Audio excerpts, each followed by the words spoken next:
Hello there, lovely creative people. In this lecture, we're going to be talking about creating documents and different ways of saving specific documents, okay?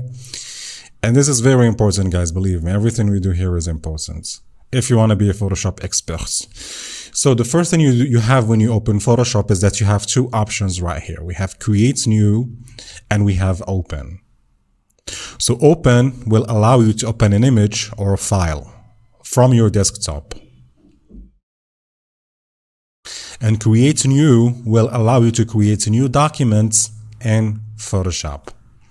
So when you click here, this window will open. Right here we have Recents, which means the recent documents we've been working with or working on. We have Saved, whatever saved preset you have here.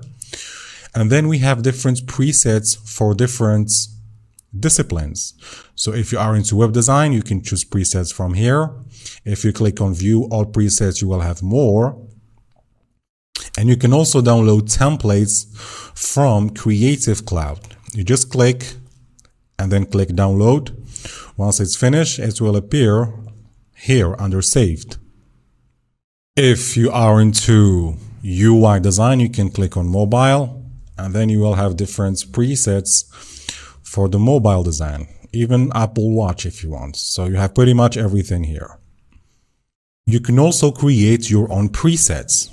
So if I come over here to preset details, this area right here, I can give a name to my presets. So for example, it's going to be Instagram post. I can choose a measurement unit from here, pixels, inches, centimeters, whatever, depending on where you live. So I would usually just go ahead and choose pixels. If you are in the US, you can choose inches, I guess. And right here, I will enter the dimensions of an Instagram post. So it's going to be 1800 pixels by 1800 pixels. Resolution is always a good idea to have it at 300 pixels per inch, especially if you're going to print this. Color mode, just leave it RGB, 8-bit colors. You can change right here 8-bit to 16-bit or 32, but this is especially done for photography if you are working with photos and you want to access more colors than 8-bit will give you. So this is pretty much some advanced stuff. I want to leave it right now. Background content, you can leave it white. If you want black, you can change it to black, but usually it doesn't matter. Advanced options, we have color profile. If you click, you will have different color profiles right here. Okay, and here you want to pay attention, guys. So you can either choose work in RGB or don't color manage or Adobe RGB 1998.